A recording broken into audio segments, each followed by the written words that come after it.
Hey guys, I want to do a video about the Evap system on a vehicle. Since we got this truck with the bed off of it, this is a great example to show.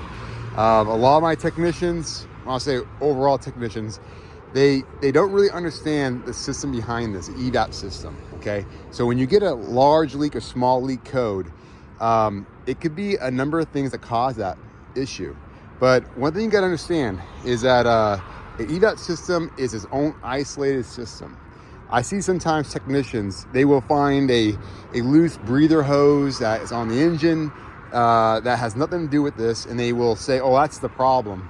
But the reality is that won't affect any of this system right here. So I want to go down some basic breakdowns on the Evap system, okay? So first thing is first, you're gonna have, I like to call it 3 openings that you gotta worry about, okay? The first one is gonna be a purge valve, okay? This is a purge valve, not for this car, but this is what they look like. This would be in the front at the engine, okay? And basically what happens, there's a line here, goes to the engine itself, is pulling vacuum, and this thing will open and will suck in vapor. And imagine it being connected to like this line over here, okay? Sucking in vapor from the truck or canister down there. This is normally closed, meaning that it's usually a closed door. The computer will energize it and turn it on, and therefore vacuum will start sucking the vapor through. Another door, I call it, is a gas cap. Obviously, if that's open, that's gonna cause a large leak or any other condition like that. The other door, I call it, again, 3 doors, is gonna be this right here, your vent valve.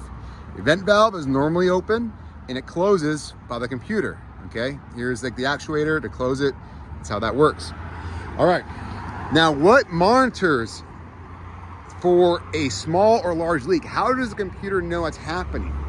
It goes off, I would say 90%, 99% of all vehicles go off a fuel pressure sensor like this, okay? It's usually on the fuel tank pump, and it measures basically the pressure in the tank. So when the computer wants to say turn on this to create a vacuum, and it's saying I'm going to also close that vent valve so it's no longer open to atmospheric, and this is closed all the time, the sensor should see a pressure decrease and go into vacuum, okay? If it does not see that, the computer does not see that voltage change, therefore it will throw a code for a large or small leak, okay? Same thing, let's say for another example, computer is not opening this is normally closed, this is closed, and let's say it closes the vent valve, and it's gonna monitor the pressure increase on this. If it doesn't see a pressure increase, it can also throw a code. So you got to understand the system.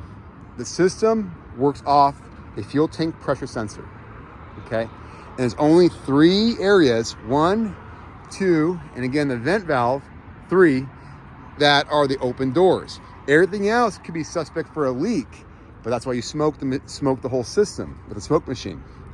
When you smoke the vehicle, okay, normally what you do is you're gonna go on the canister side of the vent valve, of the purge valve, and you're gonna put your smoke machine in there, and you're gonna start filling up the whole system. It's gonna fill up the gas tank, and it's gonna fill up the truck or canister, okay? And with your scanner, you're gonna wanna close that vent valve. Again, it's normally open, so you wanna close that vent valve. Obviously, this is gonna be closed, okay? Now, usually a technician tip here, I will open this up while I'm smoking it and let smoke come out first, because I want to be filled with smoke before I start testing everything, and that tells me that I'm gonna have smoke in the whole system instead of just smoke that's getting stuck over here, because the rest of it's all fumes being stuck on this side. You won't find that leak.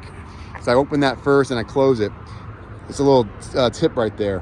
But once everything is sealed, you got a vent valve, that's normally open, that's closed, the pressure will start building up, and if there's a leak, you identify it.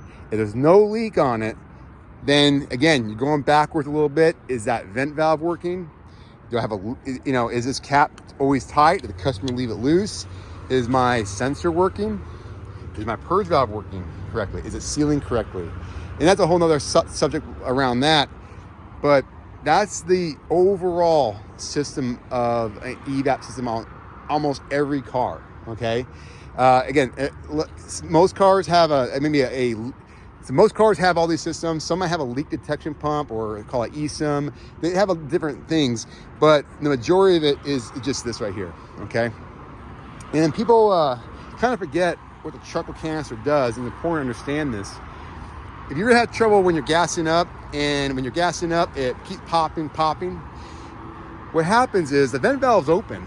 The vent valve is open, but what happens is the media, the charcoal pellets in here are contaminated, and they're basically broken down, and they don't allow enough release of pressure when you're gassing up, and therefore it will keep making your tank, sorry, not your tank, the nozzle popping every time, okay?